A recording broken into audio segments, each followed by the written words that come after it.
एक किसी ने पूछा है कि क्या बेड पर बैठकर खाना खाना शरन जायज़ है?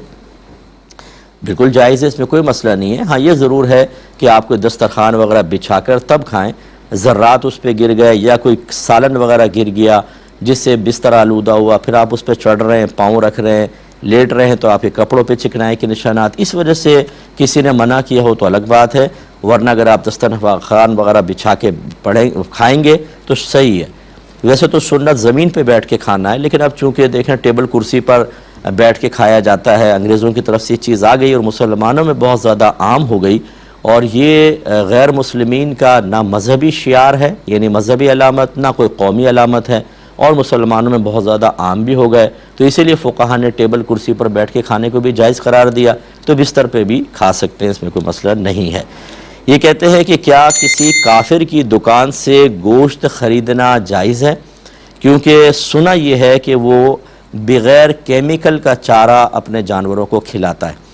और वहाँ जो मुसलमान काम करते हैं उसकी शॉप पर वो ये कहते हैं कि यहाँ हलाल तरीक़े से जानवर काटा जाता है, क्या हुक्म शरअ होगा?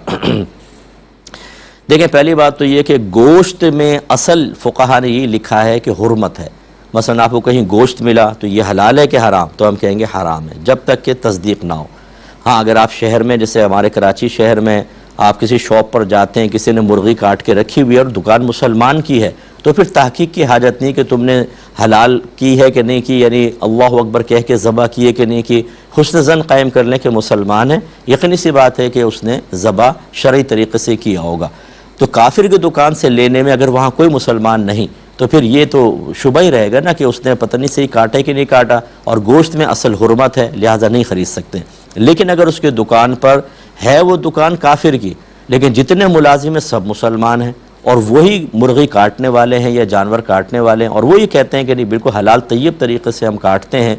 और वो आदिल भी हों, यानी नेक, परहेज़गार, मुत्तकी आपको बज़ाहिर नज़र आ रहे हैं, नमाजी वगैरह, तो उनकी बात का एतबार किया जा सकता है। लेकिन अगर वो ऐसा नहीं है, फासिक व फाजिर है, बेनमाजी, ज़ाहिर देखें तो शरीयत पे बिल्कुल अमल नहीं कर रहे, तो फिर ऐसे फासिक फाजिर की बात कबूल ना की जाए, फिर आप किसी और मुसलमान की शॉप से लें। और ये भी आपने, जो भाई ने लिखा है, उन्होंने एक मौहूम सी बात लिखी, सुना ये है कि वो ऐसा चारा खिलाता है जिसमें केमिकल नहीं, सुना है, कन्फर्म तो नहीं है, तो फिर आप सिर्फ चारा वो सेहतमंद जानवर की तलाश में एक हराम गोश्त ले लें, शरन सही नहीं होगा। इसलिए इन बातों पर अच्छी तरह तवज्जो रखिए।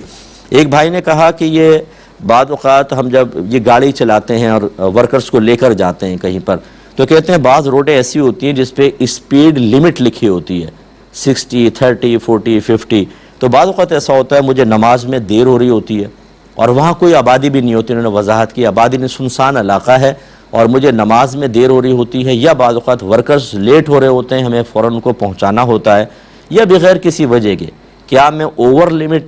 ओवर स्पीड करके जा सकता हूँ या नहीं? देखें, अगर कोई वजह नहीं है तो फिर तो आपको लिमिट का ख्याल रखना चाहिए, क्योंकि जहाँ पे इस तरह के साइन बोर्ड है वहाँ ज़रूर कोई ना कोई ख़तरा होता है। हम बाद औक़ात समझते हैं कि बिल्कुल आबादी नहीं है, लेकिन अचानक कोई गाड़ी आ जाती है, और जबकि बिल्कुल हम बेपरवाह हो जाएं कि अब तो यहाँ तो कोई होता ही नहीं है। कभी कभार ऐसा होता है कि अचानक कोई गाड़ी आती है और हमें बिल्कुल ध्यान नहीं होता और टकराव हो जाता है,